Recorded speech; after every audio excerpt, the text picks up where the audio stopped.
I'd like to welcome all listeners back to the fourth installment of the analysis of James Joyce's Ulysses by County Galway playwright John Ruane. That's Ruane, Ruane. That's me. This recording is coming from the village of Monavea, which is approximately 15 miles from Galway City in the west of Ireland. Galway is a county in the the western region of Ireland. It's in a place called Connacht. Connacht would be made up of the five counties in the west of Ireland: County Leitrim, County Roscommon, County Sligo, County Mayo, and County Galway. There'd be the five counties that would make up Connacht, also the west of Ireland. As most people know, the west of Ireland is extremely scenic with mountains and rivers, lakes, and hundreds, if not thousands, of historical sites, castles, and ruined monasteries, and old landlords' houses going back, hundreds and hundreds of years. Definitely worth a visit. Any county in the west of Ireland. So many hidden treasures to say, like with rivers, fishing. That's very prevalent here in the west. Anyways, to Monavea here. It's actually 9 o'clock here at night. It's about the second week in August 2016. Doing this recording on a Saturday night and looking out in Monavea village here. It's a hive of activity here now because this weekend there's, as it actually most weekends here in Monavea village, they have a lot of traditional Irish music in the four pubs here, and a lot of Irish dancing, and also recitations, which are actually like long poems that are said by people in the four various pubs that could last from 10 to 15 minutes. In the four pubs here: Morden's pub, McGann's pub, the Woodside pub, and also Kelly's pub. It's Monavea would be known, going back for years upon years, as being very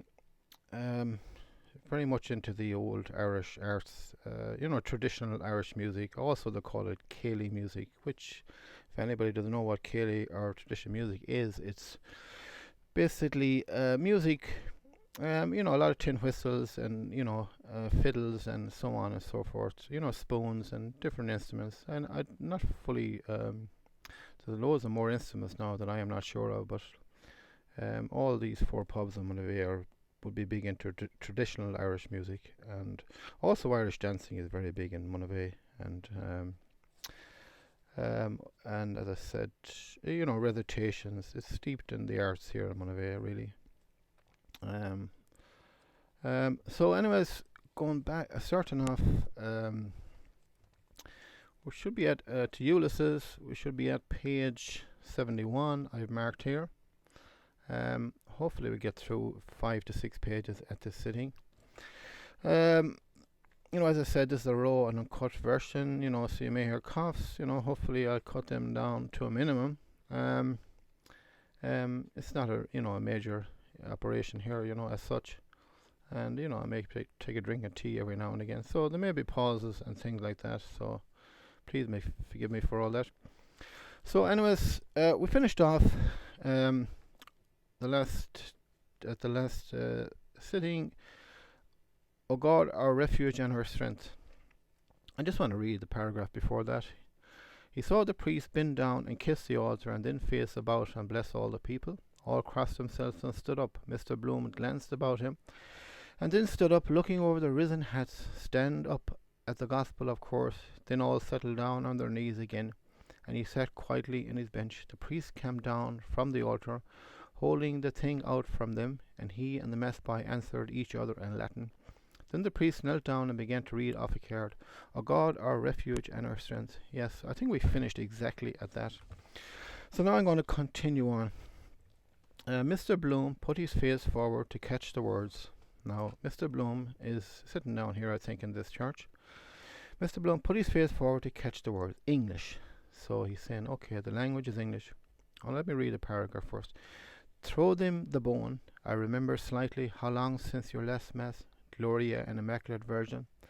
Joseph, her spouse, Peter and Paul, more interesting if you understood what it was all about.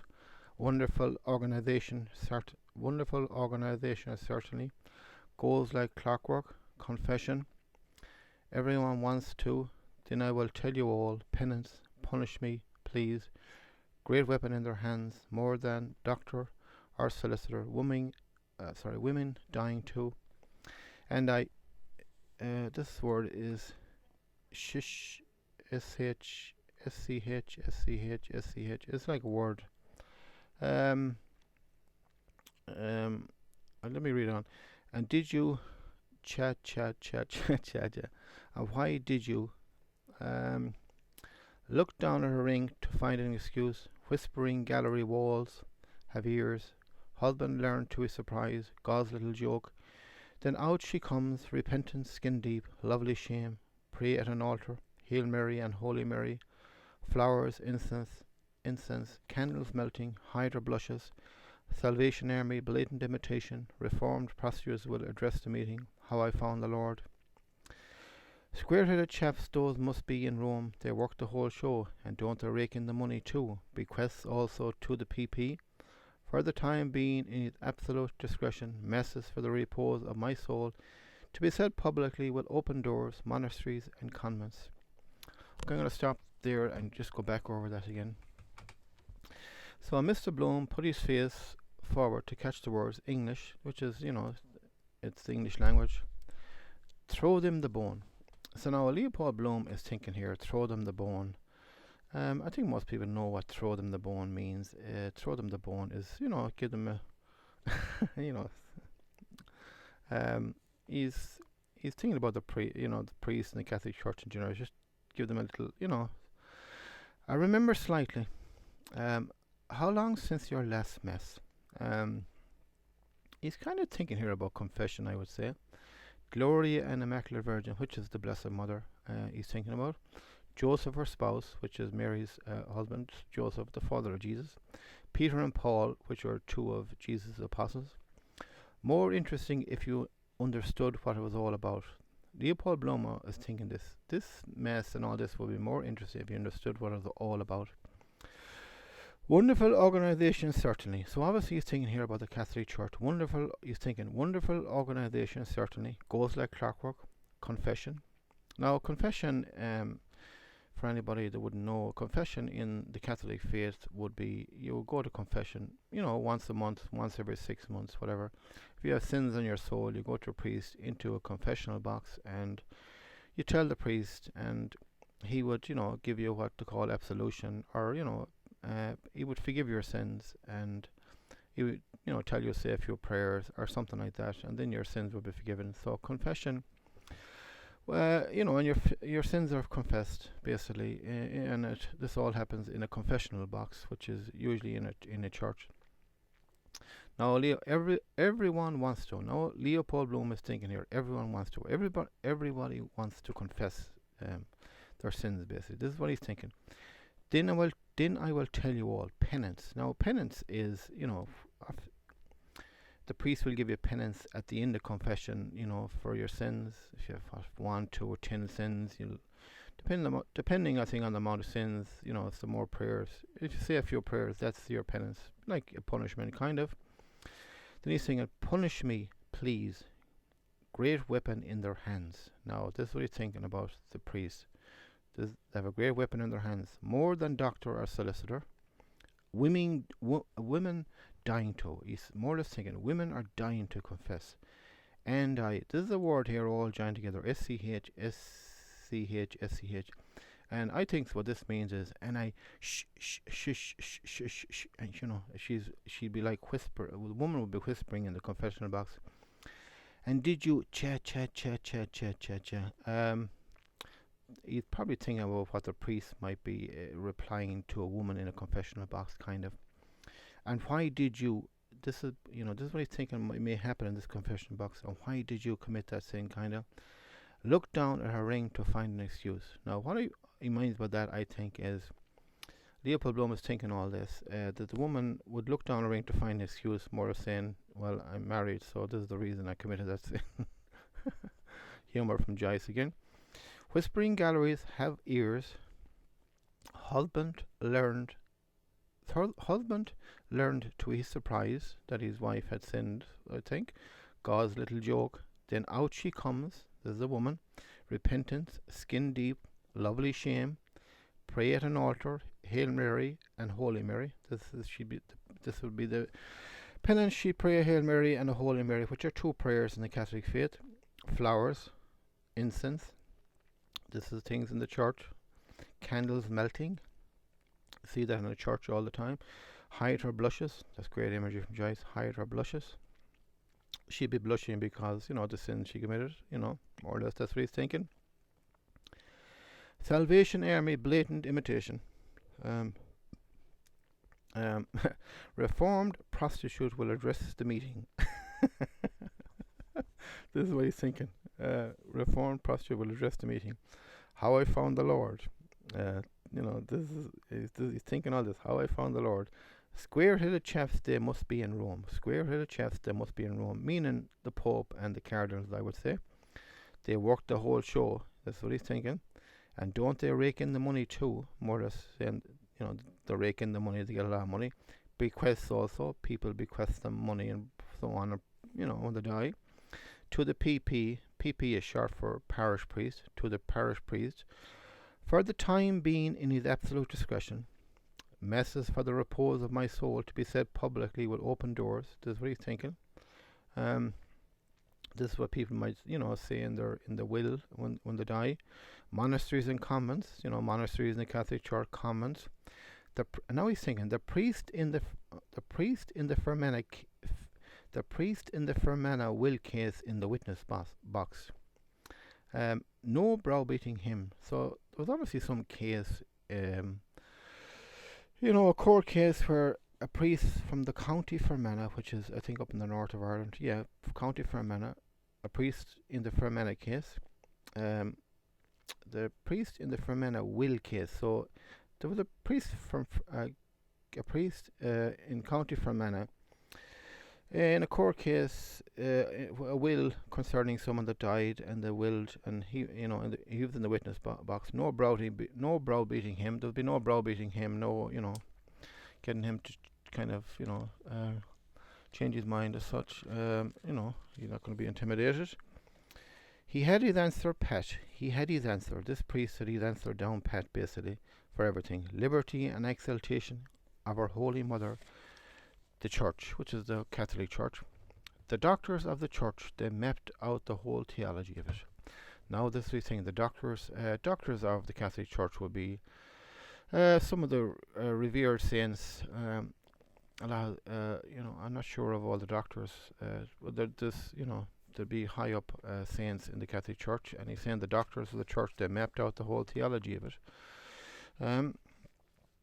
Now, the priest prayed. Now, back to the church where he's sitting at the moment, and the priest there started praying. The priest prayed, Blessed Michael, Archangel, defend us in the hour of conflict, be our safeguard against the wickedness and snares of the devil.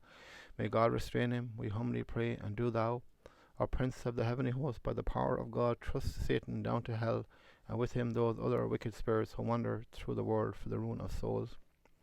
This is what the priest said in this church. The priest and the mass boy stood up and walked off all over. The women remained behind thanksgiving. Better be shoving along, brothers. Brother Buzz, come round with the plate, perhaps pay your Easter due. I just want to read over that again.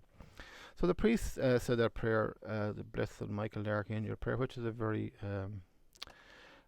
common prayer in the Catholic faith, the Michael the Archangel prayer. The priest and the mass boy, so the priest and the mass boy, which is the altar boy, stood up and walked off. So they walked off, probably left, went in behind the altar, disappeared from the church, I would say, all over. The mass is over. The women remained behind thanksgiving. So the women in the church are remaining there praying, and probably saying prayers of thanks to God, I would say, and Jesus. Now, better be shoving along. Now, Leopold Bloom was singing, I better be shoving along. I better get out of here. Brother Buzz, I don't know why he calls him Brother Buzz, but Brother Buzz comes along, come around with the plate perhaps. So maybe some other priest might come around with a plate, given it where they press around the plate during mass, or and you put some money on the plate.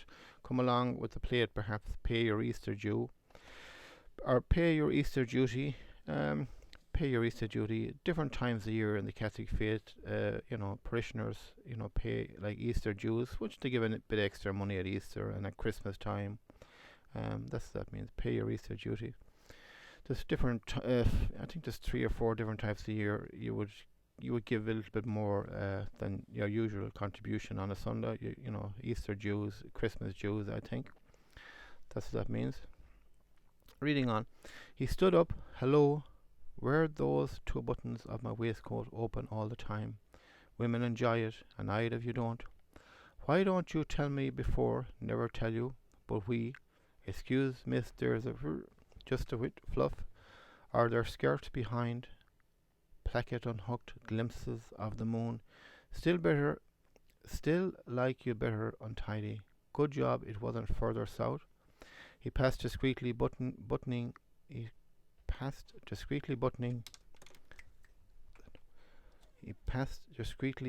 down the aisle and out through the main door into the light. He stood a moment unseen by the cold black marble bowl, while before him and behind him 2 worshippers dipped furtive hands in the low tide of holy water. I shall read over that again. So he stood up. Hello. So now Leopold Bloom has stood up in the church, and hello. Were these 2 buttons of my waistcoat open all the time? So there's 2 buttons on his waistcoat open. I'd say probably around the belly button if I was to guess. So he's noticed these 2 buttons were they open. Were these 2 buttons on my waistcoat open all the time? Women enjoy it. Annoyed if you don't. Now, women enjoy it, annoyed if you don't. There's 2 possible explanations now. This line here. Women enjoy it, annoyed if you don't. Why didn't you tell me before? One explanation could be women enjoy it, meaning women enjoy mass. Annoyed if you don't. Annoyed if you don't go to mass. Or what? I'd say a more logical explanation would be this: women enjoy it would be. I don't know. Is it if their buttons are opened? Annoyed if you don't. Annoyed if you don't tell them if the 2 buttons are open, which I'd be leaning towards thinking it is. Yeah. So he stood up. Hello, were those 2 buttons of my waistcoat open all the time? Women enjoy it. Women would enjoy it if their 2 buttons were opened, possibly. Annoyed if you don't. They'd be annoyed if you didn't tell them their 2 buttons are open. Why didn't you tell me before? Never tell you. But we.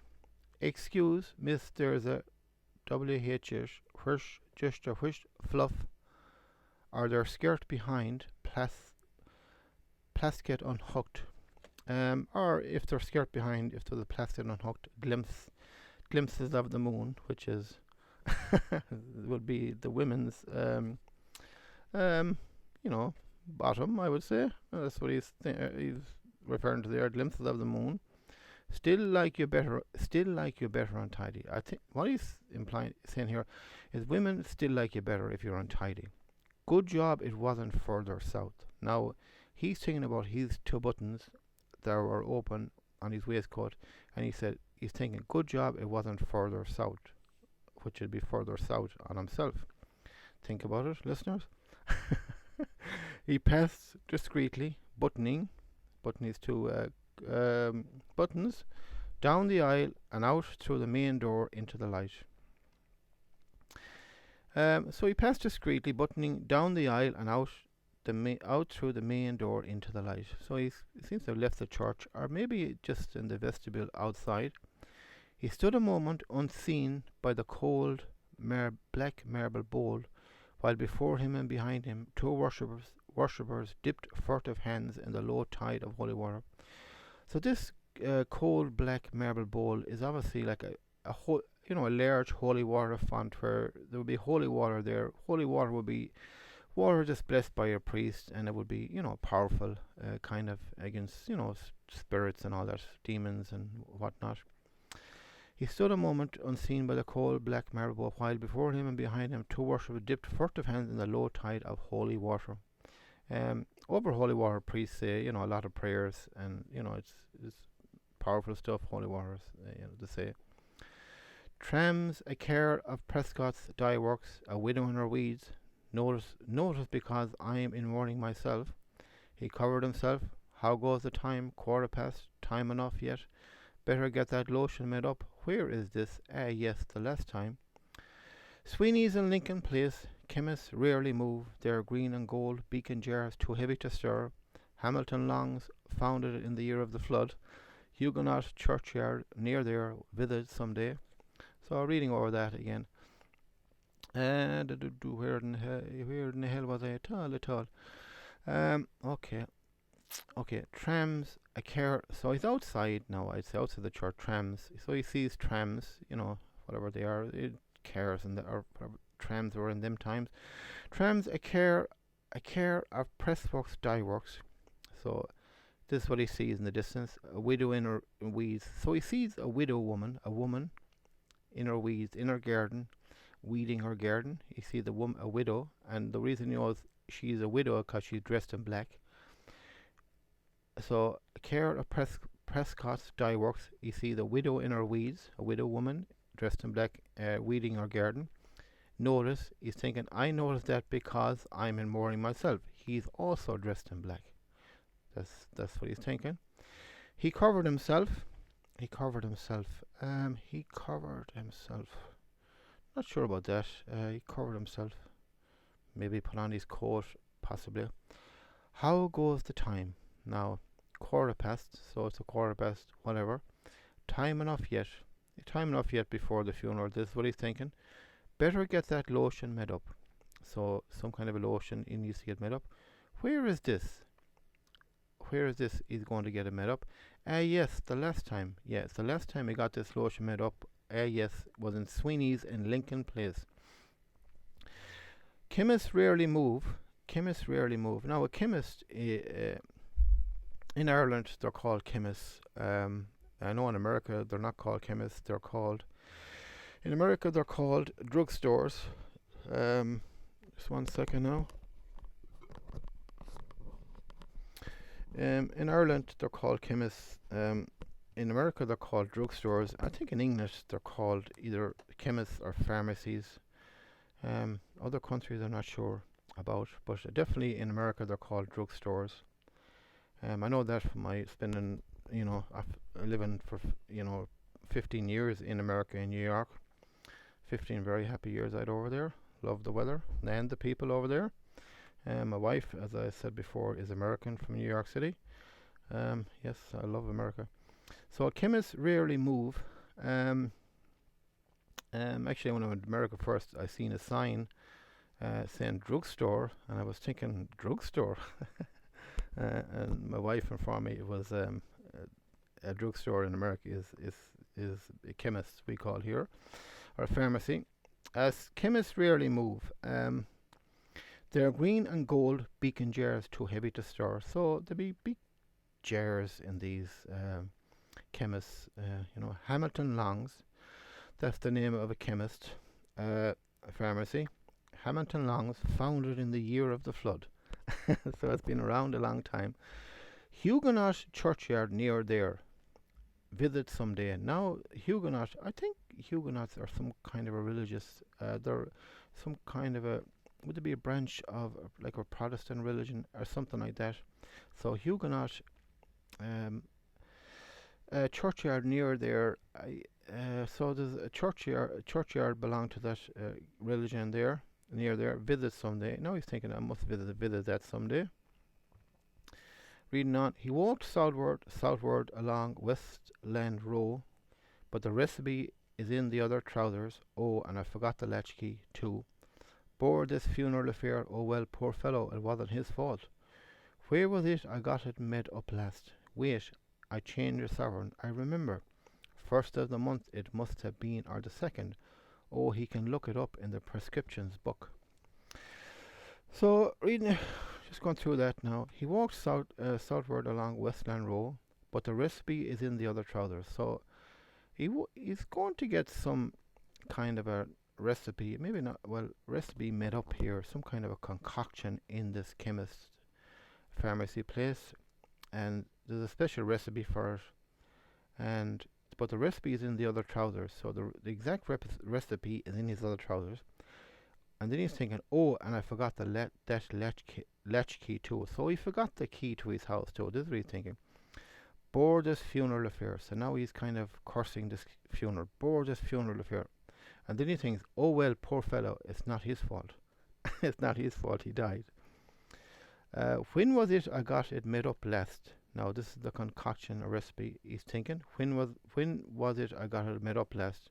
Wait, he's thinking, I changed a sovereign, I remember. So at the time he changed a sovereign, which is coinage, monetary.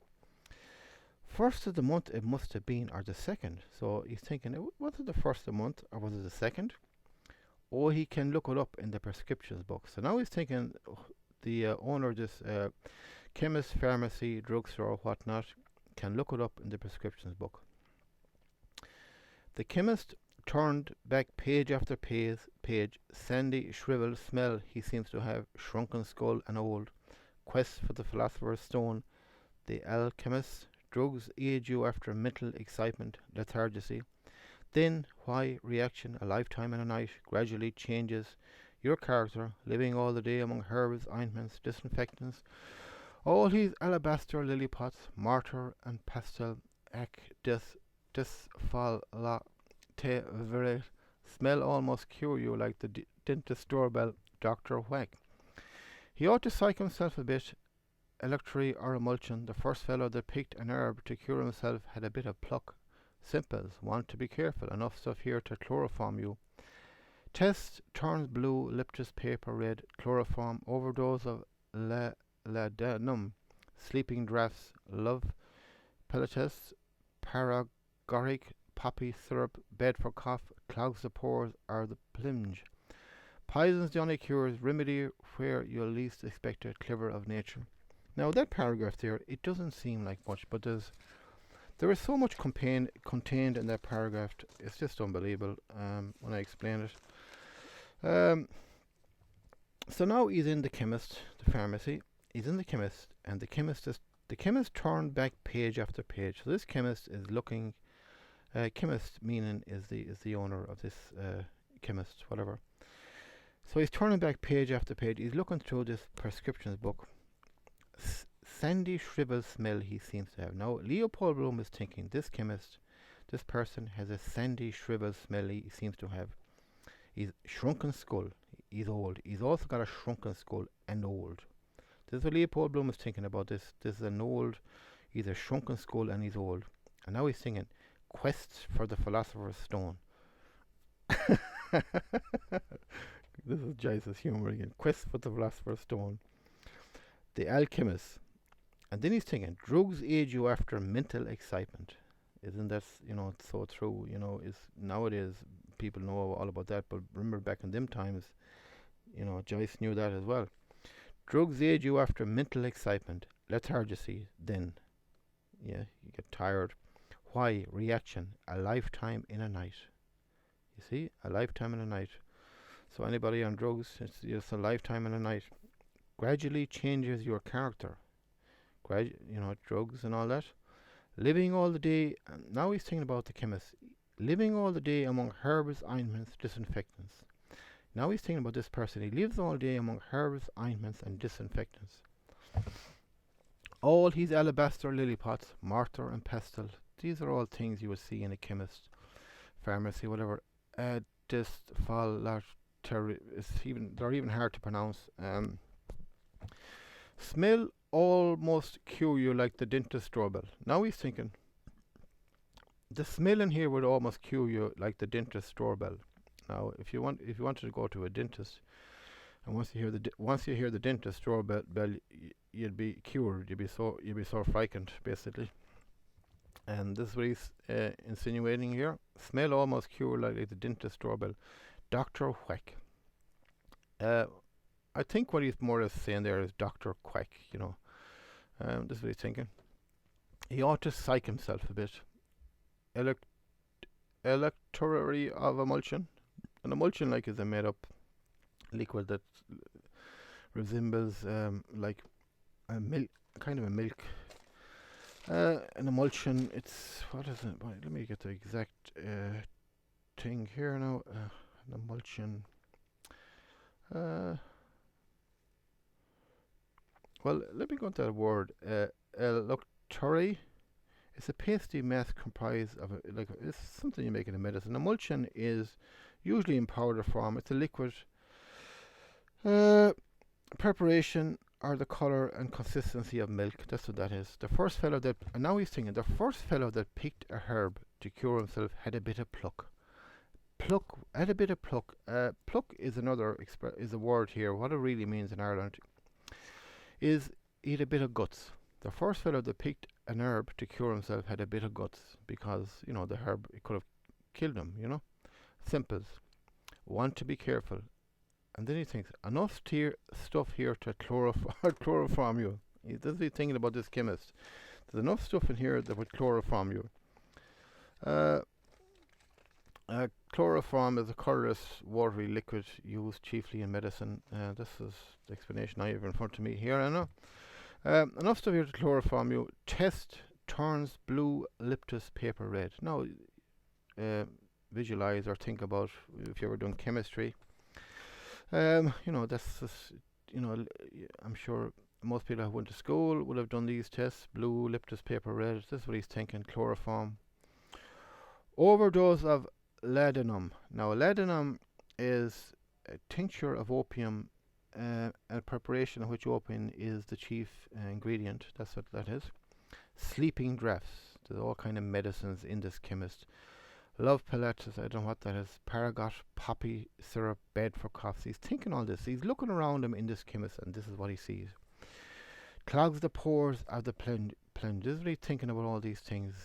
Clogs the pores and the plunge. Poison's the only cures. So he's more or less saying the only real cure is poison because it will kill you, and you will be cured of any ailment. Basically, you have.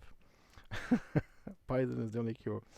Remedy where you least expect it. Yes, this is a remedy where you least expect it because you'll die.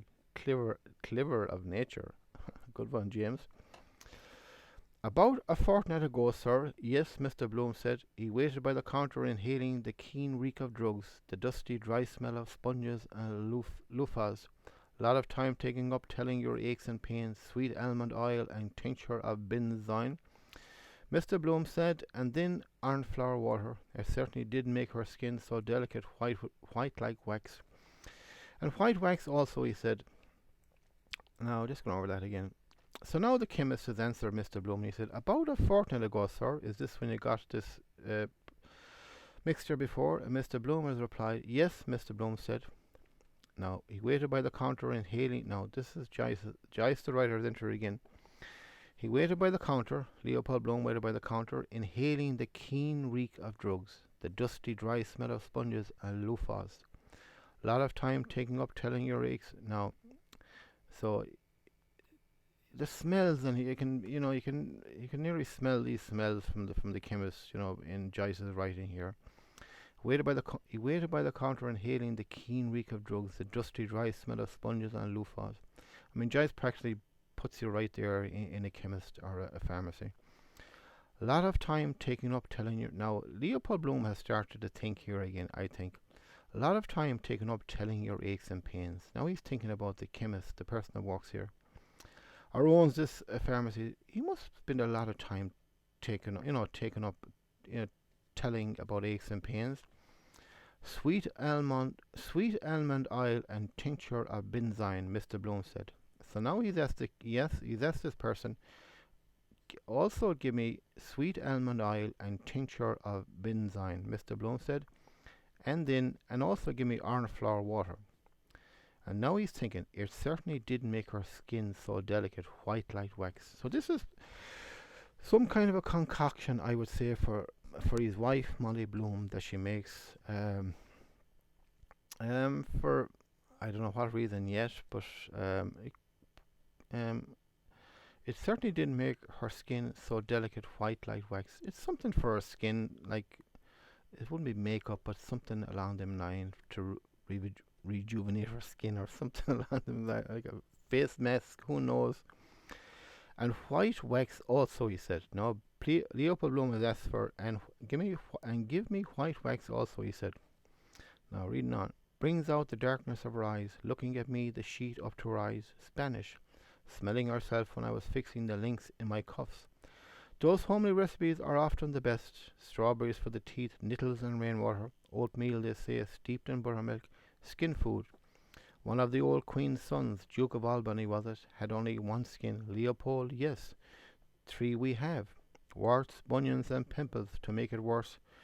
But you want a perfume too. What perfume does your Paix des Pang, that orange flower, pure curd soap, water is so fresh, nice smell these soaps have. Time to get a bath around the corner, Haman, Turkish, massage. Dirt gets rolled up in your navel, nicer if a nice girl did it. Also I think yes I do it in the bath, curious longing. Water to water, combine business with pleasure, pity no time for massage, feel fresh then all day, funeral be rather glum. So, going over that again. And white wax also, he said, brings out the darkness of her eyes. Now, why does Leopold Bloom think this looks like a face mask Molly Bloom would put on? It brings out the darkness of her eyes because when she put it on, her face would be pure white, I think. So it brings out the darkness of her eyes. Looking at me, yes, Leopold Bloom is thinking about when she'd have this face mask on, she'd look at me, the sheet up to her eyes, the white sheet of this face mask kind of, the sheet up to her eyes, Spanish. So Molly Bloom could possibly be of Spanish extraction, I would say, Spanish, smelling herself. Now he's thinking, at one time she smelt herself when I was fixing the links in my cuffs. So they were going out for a night, possibly to the opera, maybe she was singing, and he remembers she was smelling herself when I was fixing the links in my cuffs, which would mean they were going out for the night, possibly. Now he's singing, those homely recipes are often the best. You know, the homely recipes you make up are often the best. Strawberries for the teeth, nettles and rainwater, oatmeal, they say, steeped in buttermilk, skin food, great writing when Joyce, skin food, think about it. One of the old Queen, now he's thinking, one of the old Queen's sons, Duke of Albany was it, had only one skin. So a son of the Queen of England possibly had only one skin. I think we have a couple of skins, I'm not sure. Something like that, that's what he's referring to. Leopold, yes. Now this is the chemist has answered Leopold Bloom. He said, Leopold, yes, 3 we have. 3 of the things you asked for, we have. I think that's what he's saying. Warts, bunions, and pimples to make it worse. Now, this is Leopold Bloom thinking again. Warts, bunions, and pimples to make it worse. But you want a perfume too. I think this is the chemist now. The person here that owns this chemist has said to Leopold Bloom, but you want a perfume too? What perfume does your whatever that means, that I can't even pronounce that. So it looks like he just asked him that question. That orange flower. Now I think Leopold Bloom has started thinking here again. That orange flower, pure curd soap. So you must see soap there in this chemist. Water so fresh. Now he's thinking all this. Nice smell these soaps have. So he possibly has the soap in his hand and he's he's smelling the soap and he says, nice smell these soaps have. You see the imagery and the taste and smelling the smells coming across here from Joyce. Nice smell these soaps have. Time to get a bath around the corner. Now he's thinking this. It's time I got a bath around the corner. Haman, Turkish bath, massage, and possibly massage as well. He's thinking this. Dirt gets rolled up in your navel. This is what he's thinking. Nicer if a nice girl did it. It'd be nicer if a nice girl gave you a nice massage. This is what he's thinking. I'm sure it certainly would be. Also, I think this is what he's thinking this. Yes, I do it in the bath. Curious longing, water to water. What he's referring to there, I would say, is one of 2 things, and I would be inclined to think that is the other thing, which is actually, making a pee in the bath. He's thinking this. Nicer if a nice girl did it. Also, pee in the bed. Yes, I do it in the bed. Curious longing, I'll water to water. Combine business with pleasure. Think about it. Pity no time for massage. That's what he's thinking. Combine business with pleasure. Pity no time for massage. Feel fresh then all day. He's thinking then if you had a bath and a massage, um, feel fresh all day. And then he's thinking funeral will be rather glum. The funeral he's going to. That's what I think is going on there. Reading on. Yes, sir, the chemist said. That was 2 and 9. Have you brought a bottle? No, Mr. Bloom said. Make it up, please. I'll call later in the day, and I'll take one of these soaps. How much are they? 4 pence, sir. Mr. Bloom raised a cake to his nostrils, sweet lemony wax. I'll take this one, he said. That makes 3 and a penny. Yes, sir, the chemist said. You can pay altogether, sir, when you come back. So reading that again. So now the chemist has answered Leopold Bloom. He said, yes, sir, or he said this to him. Yes, sir, the chemist said. That was 2 and 9, this is the money that he owes him for the things he's given him. Have you brought a bottle? Have you brought a bottle for this, this recipe he's going to make up for him? Have you brought a bottle? Leopold Bloom answered, no, Mr. Bloom said, make it up, please. I'll call later in the day. So he'll call back for later on the day, and I'll take one of these soaps. So he's going to buy a soap. How much are they? How much is this bar of soap?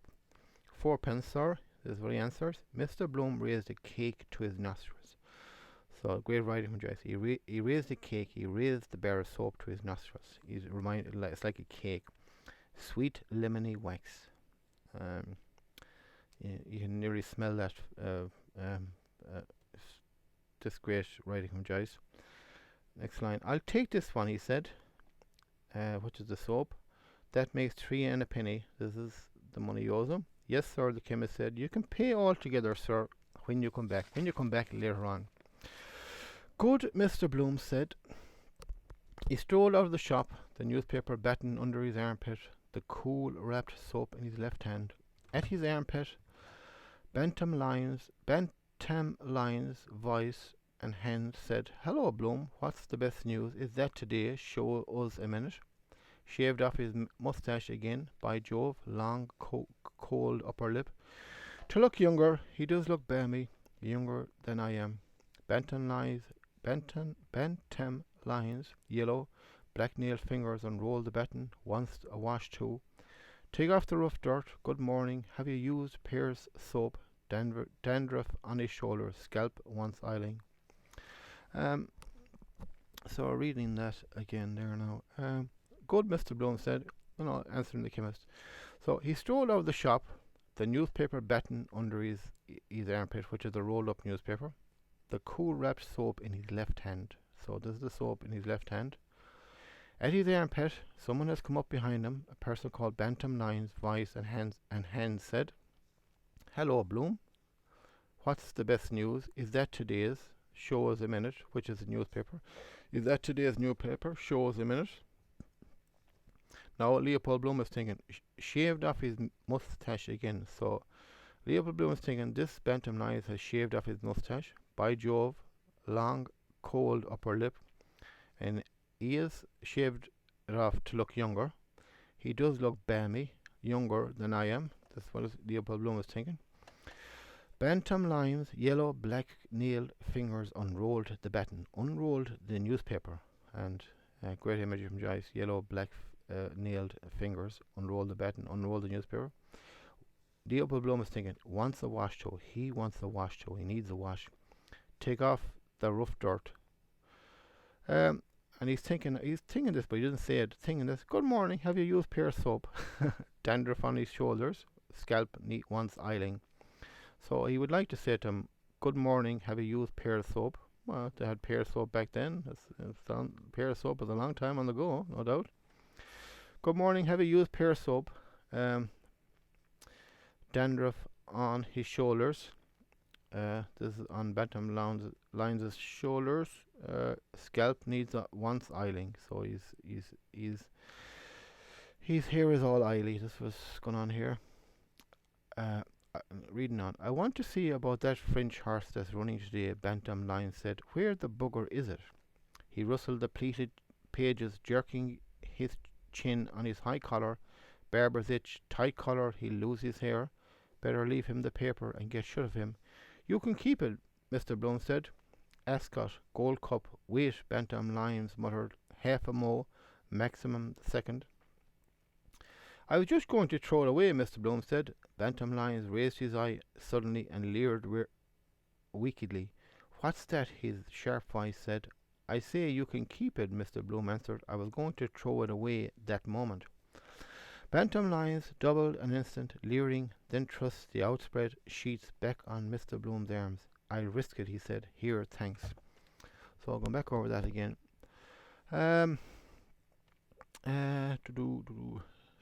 Okay. Dandruff on his shoulders, scalp one-sided. And now Bantam Blinds is looking at this newspaper and he says, I want to see about that French horse that's running today. So obviously a big horse race on today, or a horse race on today, where there's a French horse running. I want to see about that French horse that's running today, Bantam Lion said. Where the bugger is it? Now he's looking through the newspaper and he said, where the hell is it? He rustled the pleated sheets, you can visualize that clearly from Joyce, jerking his chin on his high collar. Barber's itch. This is what Leopold Bloom's thinking. His barber's itch. He's jerking his chin. And he's thinking, tight collar, he'll lose his hair. Great writing from Joyce. There's a difference between writing and storytelling. Tight collar. He's a tight collar on, and his shirt is probably short, and he's got a tight collar, and he's saying he'll lose his hair because there's no blood getting to his hair. Tight collar, he'll lose his hair. That's what he's thinking. Better leave him the paper and get shut of him. Now Leopold Bloom is thinking, I better leave him the paper and get shut of him and get rid of him. You can keep it, Mr. Bloom said. You can keep the newspaper. Ascot Gold Cup wait, Bantam Lions muttered. So now there's a race on today called it's in Ascot. Ascot, it will be a race course in England. Today Ascot is a big huge meeting in England, the Ascot race meeting. So the Ascot Gold Cup is on this particular day. Ascot Gold Cup, wait, Bantam Lions muttered. Half a moment, wait, maximum the second. Now he's reading the list of horses, and there's a horse called Maximum the second. Ascot Gold Cup, wait, Bantam Lions muttered. Half a moment that means. And he's reading down the list of horses. Maximum the second. Next line. I was just going to throw it away, Mr. Bloom said. So Mr. Bloom has said to Bantam Lions, I was just going to throw it away. Throw away the newspaper. This is very important to remember this now here, this actual particular line. Because this pops up later on in this book, and it just shows you the genius of Joyce's writing. And so if listeners can remember this line, I was just going to throw it away. I was just going to throw away the newspaper. It doesn't sound like much, but this is very important later on in this book. I was just going to throw it away, Mr. Bloom said, meaning the newspaper. Bantam Lions raised his eyes suddenly and leered weakly. So he raised his eyes and looked at Bloom. What's that? His sharp voice said. I say you can keep it, Mr. Bloom answered. I was going to throw it away that moment. I was going to throw away that newspaper. Bantam Lions doubled an instant, leering, then thrust the outspread sheets back on Mr. Bloom's arms. I'll risk it, he said. Here, thanks. So, I'll risk it, he said. Here, thanks. Now, he doesn't seem to have understood completely what Leopold Bloom was saying there, but I'm going to explain that later on in the book. He said, I'll risk it, he said. Here, thanks. So I gave Leopold Bloom back the newspaper. Reading on, he sped off towards Conway's Corner. Godspeed, Scott. Mr. Bloom folded the sheets again to a neat square and lodged the soap in it, smiling. Silly lips of that chap. Betting. Regular hotbed of it lately. Messenger boys stealing to put on sixpence. Raffle for large tender turkey. Your Christmas dinner for threepence. Jack Fleming embezzling to gamble, then smuggle off to America. Keeps a hotel now. They never come back. Fleshpots of Egypt. He walked cheerfully towards the Mosque of the Bats. Remind you of a mosque. Red baked bricks. The minarets. College sports today, I see. He eyed the horseshoe poster over the gate of College Park. Cyclists doubled up like a cod in a pot. Damned bad ad.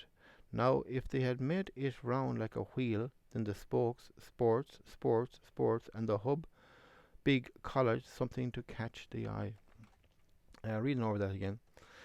I risk it here, thanks. So this is what Bantam Lines has said to Leopold Bloom, and he left and he said, "Here, thanks. Here's the newspaper." He sped off towards Conway's Corner. Godspeed, Scut. Godspeed, Scut. This is what Leopold Bloom was just thinking there. Godspeed to him, something along them lines. Mr. Bloom folded the sheets again, so he folded the sheets of the newspaper to a neat square and lodged the soap in it. So he put the soap inside the newspaper, smiling. Now he's thinking, silly lips on that chap. He'd got silly lips. Betting. And now he's thinking about betting in general. Betting on horses. Betting. Regular hotbed of it lately. There's a regular hotbed of betting lately going on. He's more or less thinking. Messenger boys stealing to put on sixpence. So messenger boys, whatever messenger boys were in them times. Messenger boys would be probably, boys that would go off and do messages for, older people or anybody. Stealing to put on sixpence, on horses, betting.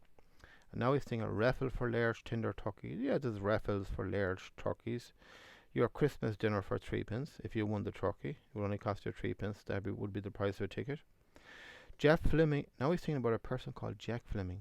A person called Jack Fleming embezzling to gamble. Now he embezzled money at something or other to gamble, and then smuggled off to America. Then he went off to America. And he keeps a hotel now, and he's a hotel somewhere in America. They never come back in the flesh pots of Egypt. He walked cheerfully towards the Mosque of the Bats, which are probably the public bats somewhere there. Remind you of mosque. He walked cheerfully towards the Mosque of the Bats. Remind you of the mosque, red-baked bricks, the minarets. Not sure about that, but something along these bats he sees. College sports today. So he's seen a poster stuck up somewhere. College sports today, I see. He's looking at a poster, stuck up somewhere. He eyed the horseshoe poster. Yes, he eyed the horseshoe poster over the gate of College Park. So the horseshoe shaped poster over the gate of College Park. And the cyclist doubled up like a cod in a pot. Cyclist doubled up like a cod in a pot. This is what he looks like. I'm trying to visualize that in my mind, and I can't really get that as such, but I'd have to. This is where your visual intelligence comes in all the time during Joyce. You have to visualize a cyclist double up like a cod in a pot. So visualize a pot, a fish, a fish called a cod in a pot. So a cyclist is doubled up like a cod in a pot. So in this poster, this cyclist looks like a cod stuck in a pot. That's what that means. I'm trying to visualize that, and I haven't got it yet, but I probably will. But this is why visual intelligence is the main thing in understanding Ulysses. Now, if they had made it now he's thinking about this poster. If they had made the poster, now if they'd made it round like a wheel. He's thinking this now. If they had made the poster round like a wheel, because we know now Leopold Bloom is into selling advertisements for newspapers. So this, takes his fancy, and he's curious about all this stuff, and he's thinking now if they made that poster round like a wheel, then the spokes, the wheels, sports, and the hub, big, he's thinking about this poster. If they made the poster like that, college. Something to catch the eye. He's thinking about a better poster he would have made up, kind of. Reading on. There's Hornblower standing at the porter's lodge. Keep him on hands. Might take a turn in there on the nod. How do you do, Mr. Hornblower? How do you do, sir? Heavenly weather, really, if life was always like that. Cricket weather. Sit around under sunshades, over after over, out. They can't play it here. Duck for 6 wickets. Still Captain Buller broke a window in the Kildare Street Club with a slog to square leg. Donnybrook fair more in their line. And the skulls we were a cracking when McCarthy took the floor. Heatwave won't last. always passing the stream of life, the stream of life. Which in the stream of life we trace, which in the stream of life we trace is dearer than them all. Enjoy a bath now, clean trough of water, cool and animal. I can't pronounce that word. I don't think many people can. Enamel, enamel. Listeners, can you pronounce that without stuttering? Clear an animal, clear an animal, clear an animal, clear enamel. The gentle tepid stream. This is my body. He foresaw his pale body reclined in it at full naked in a wound of warmth, oiled by scented melting soap, softly lathered. He saw his trunk and limbs rippled over and sustained, buoyed lightly upward, lemon yellow his navel, bud of flesh, and saw the dark tangled curls of his bush, floating here of the stream, around the limp father of thousands, a languid floating flower. So reading over that again. Now, something to catch the eye. Back to the poster. Okay, reading on. There's Hornblower standing at the porter's lodge. So there's a porter's lodge there in the distance he sees, and he sees a person called Hornblower, I would say. Now, I'm not 100% sure about this. So he's looking ahead and he sees at this porter's lodge, there's Hornblower, a person called Hornblower standing at the porter's lodge. Keep him on hands. Keeping on hands. I'm not sure about that. Might take a turn in there on the nod. Not sure about that. How do you do, Mr. Hornblower? How do you do, sir? Not 100% sure about that now, to be honest, but it's something he sees in the distance. It's going on there, you know. It's not necessary to understand every line in Ulysses. You know, you can keep moving on with the book, you know. Now he's thinking heavenly weather, really. Now he's thinking it's a heavenly weather. It's, you know, a glorious summer's day. That's what he's thinking. If life was always like that. That's what he's thinking. Cricket weather. Now he's thinking this is great weather for playing cricket. Sit around under sunshades. Now visualize a cricket match. A cricket match, if anybody doesn't know, I don't know much about cricket, but I know it's a very popular sport in England. I know that from my years in London. You would have the soccer and rugby seasons, and you'd also then have the cricket season during the summer. And cricket would be, in American terms, probably baseball would be similar game, but it'd be kind of similar to baseball, but there's probably a lot of differences too, you know. But it's basically a sport played in the summer, and they play it in parts of Dublin too. Cricket, you know, it's very popular. I know people that know the rules and they think it's a fantastic game, which I'm sure it is. Cricket weather, sit around under sunshades. It's a relaxing kind of a game to watch. I've heard. So you sit around under sunshades over and over. These are in a cricket match. They play overs. I think over and over, which is like a period of play. I think out. They can't play it here. Now he's thinking they can't play it here in Ireland. They can't play cricket here in Ireland. They're probably no good at cricket compared to probably in England, he's thinking. And actually they play cricket in a lot of other countries, in the West Indies and so on and so forth. It's hugely popular in a lot of countries all around the world. Duck for six wickets. Now, these are cricket terms, 6 wickets and duck. I'm not sure about them, but I know they're cricket terms. Still, Captain Buller broke a window in the Kildare Street Club, which is probably Kildare Street Club would be a cricket club. And Captain Buller, you know, he broke a window with a ball, I would say, with a slog to square leg, which is a slog to square leg. These are all cricket terms. Donnybrook fair more in their line. Donnybrook is like a fight. He's thinking, Leopold Bloom is thinking, well, a fight would be more on the line besides playing cricket, possibly. Yeah, it is. And the schools we were a cracking when McCarthy took the floor. Now this is a line he's thinking. He said, kind of along the lines of a fight. Heat wave won't last. Now he's thinking about this heat wave they're having in Dublin at this time. It won't last. Always passing. The stream of life. Heat wave won't last. Always passing. The stream of life. Now he's thinking this. The stream of life is always passing. So visualize this when he says the stream of life. Life is passing basically everybody by. The stream of life continues to pass. We continue to get older and so on and so forth. Heat wave won't last, always passing the stream of life, which in the stream of life we trace is dearer than them all. Um, I don't fully understand that line there. Always passing the stream of life. This line now, which in the stream of life we trace is dearer than them all. Not sure about that line, but believe me, there's a huge meaning behind that line, and that line, deserves to be studied, upside down basically, because I'm sure there's a great meaning from Joyce and all that, and I will study that more. Enjoy a bath now. Now he's thinking about this. He'd enjoy a bath now. He'd enjoy a clean trough of water. Cold enamel, cold enamel. I'm getting better. Cold enamel, the gentle tepid water. This is my body. Now visualize immersing yourself in a bath. The water, the cold enamel, the gentle tepid stream. This is my body. He's visualizing all this.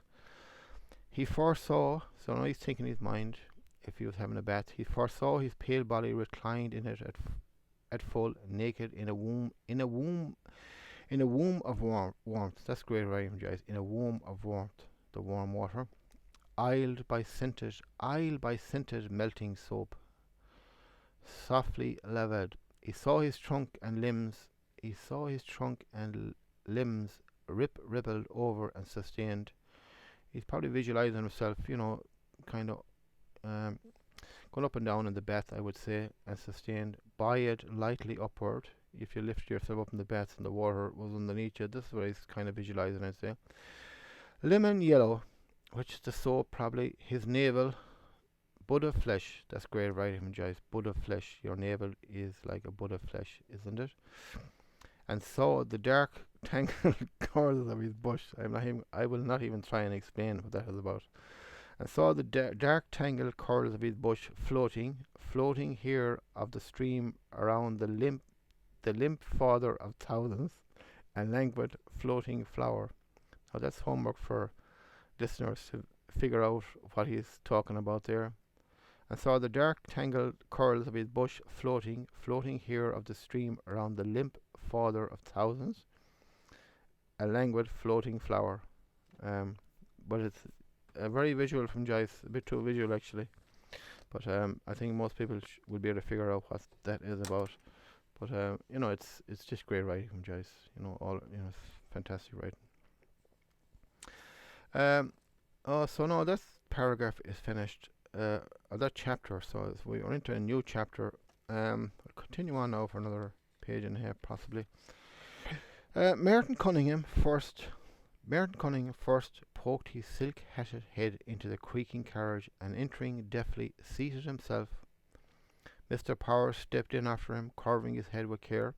"Come on, Simon. After you, Mr. Bloom said." Mr. Dedalis covered himself quickly and got in, saying, Yes. Are we all here now?" Merton Cunningham asked. "Come along, Bloom." Mr. Bloom entered and sat in the vacant place. He pulled the door to after him and slammed it tight till it shut tight. He passed an arm through the arm strap and looked seriously from the open carriage window at the lowered blinds of the avenue. One dragged aside, an old woman peeping, nose white flattened against the pane, thanking her stare as she was passed over. Extraordinary. The interest they take in a corpse, glad to see us go. We give them such trouble coming. Job seems to suit them. Hugger-mugger in corners, slap about in slipper-slappers for fear he'd wake. Thing getting it ready, laying it out, Molly and Mrs. Fleming making the bed. Pull it more to your side, our winding sheet.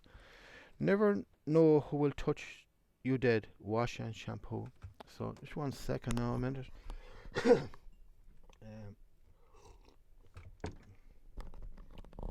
Just taking a drink of tea there, so you know what I mean, like. So now this new chapter, what's going on here is Leopold Bloom is going to this funeral of this Mr. Dignam, and he's entering a carriage, or he hasn't actually entered this horse-drawn carriage. There's a horse and there's a carriage, at them times, and there's three people entering the carriage also, and Leopold Bloom, I think, is the last to step in. So Merton Cunningham first poked his silk-hatted head into the creaking carriage. A person called Merton Cunningham, and entering deftly, seated himself in this carriage. Mr. Power stepped in after him. The second person, a person called Mr. Power, stepped in after him, curving his head with care. Visualize him just curving his height with care. You can nearly see him, stooping his head down and entering this carriage. And he kind of turns around and he says, "Come on, Simon. Come on, Simon. Come on, Simon. Next line. After you, Mr. Bloom said." So Mr. Bloom is out of this carriage. Mr. Dallas covered himself quickly and got in, saying, "Yes, yes." Now, Mr. Dallas, this seems like it's Stephen de Dallas, who we have read about earlier on, Stephen de Dallas, with Buck Mulligan and Haynes. But Mr. de Dallas, it may not be Mr. Stephen de Dallas at all, which we'll just have to keep reading on. But it could possibly, but it may not be either. We don't know. It could be somebody else, but it's it could be a relation to his father or uncle. We don't know yet. But these are things you kind of have to bear in mind reading Ulysses, because you're immediately thinking, "Oh, it has to be Stephen de Dallas," but it may not be, because Joyce is constantly trying to trip you up as well, in this book. So you have to be kind of on your guard as well. Mr. Dallas covering himself quickly. Mr. Dallas covered himself quickly and got in, saying, covered himself quickly. I'm not sure about covered himself quickly, but anyway, he got into the carriage anyway, saying, "Yes, yes." "Are we all here now?" Merton Cunningham asked. "Come along, Bloom," he says. So Merton Cunningham has said, "Are we all here now? Come along, Bloom." Mr. Bloom entered and sat in the vacant place. Now he pulled the door in after him and slammed it tight till it shut tight. So now we have Merton Cunningham in this carriage, we have Mr. Power, and we have Mr. de Dallas, and now Leopold Bloom has come in. Mr. Bloom entered and sat in the vacant place. So there's four seats in this carriage, basically inside this horse-drawn carriage, and he sat in the vacant place because the other three are taken up. He pulled the door to after him. Now visualize the door in this horse-drawn carriage and slammed it tight till it shut tight. Now I'm not sure there's any if anybody has ever actually closed the door in a horse-drawn carriage, and that is perfectly how that door would shut, and slammed it tight till it shut tight. It's hard to describe unless you actually do it, but I have done it on a few occasions, and yes, that's just perfectly described by Joyce there. He passed an arm through the arm strap. So this is he put an arm strap, his hand through the arm strap, Mr. Bloom, and looked seriously from the open carriage. So he's looking outside. And looked seriously from the open carriage window at the lowered blinds of the avenue. The lowered blinds of the avenue. So now they're in this horse-drawn carriage, and you can see all the windows in the houses. The lower blinds. The blinds are like, the little curtains or screens inside the windows. The lowered blinds. They're lowered blinds. They're not pulled up. One dragged aside. So one of these blinds, kind of curtains, is dragged aside. An old woman peeping. So the old woman has dragged it aside, and she's looking out. An old woman. One blind is dragged aside. An old woman peeping out. She's looking out at these carriages. This horse-drawn carriage, so nose white flattened against the pane. So this is great writing from Joyce. Her nose is white flattened against the pane. Now visualize this woman. Her nose is white flattened against the pane. You see the preciseness of Joyce's writing there again. Thanking her stairs, she was passed over. So she's thanking her stairs. She was passed over. She's an old woman, and it wasn't her that died. Now, extraordinary the interest they take in a corpse. This is Leopold Bloom is thinking this. It's extraordinary the interest they take in a corpse. People in general, it's extraordinary the interest they take in a corpse. Now he's thinking about women. Glad to see us go. We give them such trouble coming. So Leopold Bloom is thinking, women in general are glad to see us go because we give them so much trouble coming. Job seems to suit them. He's thinking about job seems to suit them, women in general. Um, hugger, mugger in corners, not sure about that. Slap about. Um, I think now he slap about in slipper slappers for fear he'd wake. Now I thinking when a person dies, what he's thinking here, I think, is if a body was laid out in a house after it died, for a viewing or whatnot, there's usually women that would get the body ready, and so on and so forth. Job seems to suit them. Women in general preparing the body, for the viewing and laying it out and washing it or whatnot. Hugger, mugger, and curry slap about in slipper slappers for fear he'd wake. So even when this body would be laid out in the house and people come in and view it, say a few prayers over it, that they'd still be walking around this body, quietly for fear he'd wake, and he's dead, Jesus humour again.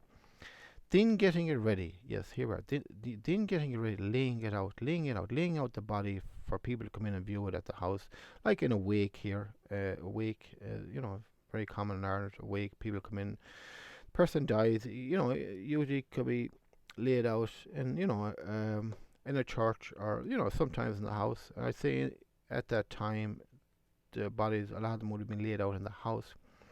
Then getting it ready, laying it out, Molly and Mrs. Fleming making the bed. So now Leopold Bloom is thinking back to Molly Bloom and Mrs. Fleming making the bed, or possibly for somebody that died, making the bed, pull it more to your side, the body, this is what he's thinking, our winding sheet, never know who will, and then he's thinking, you never know who will touch the dead. Wash and shampoo, wash it and shampoo the body. I believe, and now he's thinking, I believe that clip the nails and the hair, keep a bit in an envelope, grow all the same after, unclean job. All waited, nothing was said, stowing in the wreath probably, I am sitting on something hard, that soap in my hip pocket. Better shift it out of that, wait for an opportunity. All waited, then wheels were heard from in front, turning, then nearer, then horses' hoofs a jolt. Their carriage began to move, creaking and swaying. Other hoofs and creaking wheels started behind. The blinds of the avenue passed, and number 9 with his craped knocker, door ajar at walking pace. They walked still, their knees jogging, till they had turned and were passing along the tram tracks. Trittonville Road quicker, the wheels rattled, rolling over the cobbled causeway, and the crazy glasses shook, rattling in the door frames. I'm trying to check the time. Okay. Now, reading over that again, and actually when I read this before, I marked down this paragraph. I've marked down actually the word brilliant writing, because this is actually brilliant writing, fantastic writing. Wash, never know who will touch today. Wash and shampoo. This is Leopold Bloom thing. I believe they clip the nails in the hair of a dead body. Keep a bit in envelope. They keep a bit of hair in envelope. Grow all the same after. Grow all the same after. Even the hair and nails grow all the same after when the body is dead. And then he's thinking it's an unclean job. Now, all waited. These are the 4 people in the carriage. Mr. Cunningham, Mr. Power, Merton Cunningham, Mr. Power, Mr. Dallas, and Mr. Bloom, Leopold Bloom, all waited. They're all waiting in the carriage. Nothing was said. None of them were talking. Stowing in the wreaths probably. So at the back of this horse-drawn carriage, they're stowing in the wreaths. Wreaths are like, like a flower arrangement put on graves and so on. I am sitting on something hard. So Leopold Bloom is thinking, I am sitting on something hard. That soap in my hip pocket. Now, of course, remember the soap he put in his pocket? I am sitting on something hard. So he's sitting on the soap. That soap in my hip pocket. Better shift it out of that. Wait for an opportunity. So now, this is what he's thinking. He doesn't want to go shifting the soap yet because he's surrounded by company. That soap in my hip pocket. Better shift it out of that. he's thinking, I have to wait for an opportunity, the right opportunity, before he can shift it. All waited, all waited. Now, then wheels were heard from in front turning. Now, the horses have started to move. Then wheels were heard from in front turning. So the front wheels turned slowly first. Then nearer, they could hear the back wheels. Then horses' hoofs. This is what they heard. First they heard the wheels in front moving. Then nearer, that's the back wheels. Then horses' hoofs. This is what they heard. A jolt. A jolt. The carriage jolted. The carriage yes, the carriage would jolt. I mean, it's just great imagery from Joyce. All waited, then wheels were heard from in front, turning, slowly turned, then nearer, the back wheels, they could hear the back wheel, then horses' hoofs, a jolt. They were jolted forward as the carriage moved. Their carriage began to move, creaking and swaying. Now you can just visualize the carriage creaking and swaying. It would be creaking and swaying. Joyce puts it right there. You know, if you read this on your own, you're basically put right there, creaking and swaying. Other hoofs and creaking wheels started behind. So obviously there's another carriage behind with more people in it. Other hoofs and creaking wheels started behind. Another carriage behind. The blinds of the avenue passed. The blinds of the avenue passed, and number 9, with its craped knocker, door ajar at walking pace. So now the carriage is moving. Looks like there's two horse-drawn carriages. They're moving, so the blinds of the avenue pass. So now they're passing the windows of the houses. And number 9, that's the house with its craped knocker. It's got a craped knocker, door ajar. The door is ajar. Why is it the door ajar? The reason the door is ajar because there's somebody looking out at walking pace. Now they're moving slowly. They waited still, their knees jogging. Yes, their knees will be jogging because they're moving and swaying in this carriage. They waited still, their knees jogging, till they had turned and were passing along the tram tracks. Trittonville Road, quicker. Now this is a quicker path to the cemetery. The wheels rattled, rolling over the cobbled causeway, and the crazy glasses shook, rattling in the door frames. Now the square writing Joyce there. The wheels rattled, rolling over the cobbled. So the carriage is going over like a cobblestone. Cobblestones are small stones on the ground, stuck with cement and so on, and they call them cobblestones. The wheels rattled, rolling over the cobbled causeway, and the crazy glasses shook, rattling in the door frames. So just imagine the doors of these houses, and the front door of the houses, this panels of glass or something like that, and the crazy glasses shook, rattling in the door frames. Now, why do you say, and the crazy glasses shook, rattling in the door frames? The reason that these kind of crazy glasses is probably like a frosted glass, if I was to guess. It doesn't really matter, but it's kind of like a frosted glass panels possibly in these doors, and the crazy glasses shook. Why do they shake, rattling in the door frame? The only reason they shook, rattling in the door frame because the carriage is swaying and moving. So it would look, when the carriage would be swaying and moving, if you were looking at these glasses, in the doors, they would seem to be rattling. When in actual fact they're not. It's the carriage that's swaying. Great writing, Joyce, of course. What way is he taking us? Mr. Power asked through both windows. Irish Town, Merton Cunningham said. Rings End, Brunswick Street. Mr. Dallas nodded, looking out. That's a fine old custom, he said. I am glad to see it has not died out. All watched a while through their windows, caps and hats lifted by passers. Respect. The carriage swerved from the tram track to the smoother road past Watery Lane. Mr. Bloom at gaze saw a little young man clad in mourning, a white hat. Read over that again. So, what way is he taking us? Mr. Power has asked, what way is the driver taking us? What way is he taking us? Mr. Power asked through both windows. Irish Town, Merton Cunningham answered him, taking us through Irish Town. This is the way. The direction we're going to cemetery, Irish Town, Martin Cunningham said, Rings End, Brunswick Street, this is the way we're going. Mr. Dallas nodded, looking out. So Mr. Dallas nodded and he looking out the window of the carriage. That's a fine old custom, he said. I'm glad to see it has not died out. That's a fine old custom, he said. I'm glad to see it has not died out. Now, what is a fine old custom that has not died out? And the answer comes in the next line. All watched a while through their windows, caps and hats lifted by passengers. So this is the fine old custom he's referring to. As the hearse is passing, if going out to the cemetery, this body, people take off their caps and hats, and the answer are this is the fine old custom that that's a fine old custom. He said, I'm glad to see it not dead. I'm glad to see that custom has not died out. But the answer actually comes in the next line. All watched a while through the windows, caps and hats lifted by passengers. By passers, that's the custom he's referring to. Respect. Now this is what is American. Yeah, American Cunningham says this. That's great respect.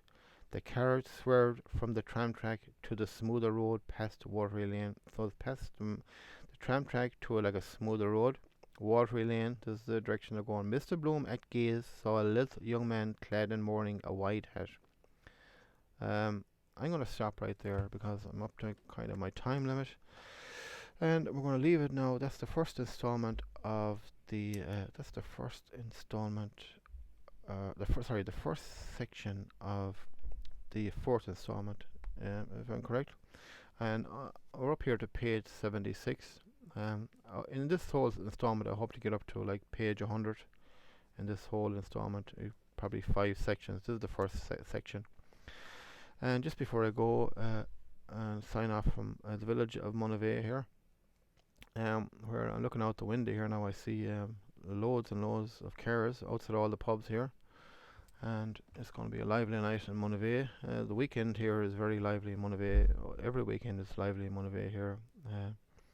With all this, music and traditional music, and actually Monivea is it's a well-known spot too for fishing, trout fishing, and salmon fishing. All around the rivers, all around this area, Monivea, Abenakmai. And as I said before, the traditional music and Irish dancing is very very common here in these Monivea and Abenakmai as well. And it's great nightlife here at the weekend and in this village of Monivea. So just I want to I don't want to bore listeners with plugging my book, but as I said before, I think most writers have PR firms working for them. I don't. I'm my own PR firm. So my book is called 9 Stories from Avinon, Aevinom. It's actually, as I said before, it's not only the 9 short stories, it's also 9 one-act plays. And actually, I've done a bit of research on the internet there. I was wondering, was it kind of unique, this book, in the sense that is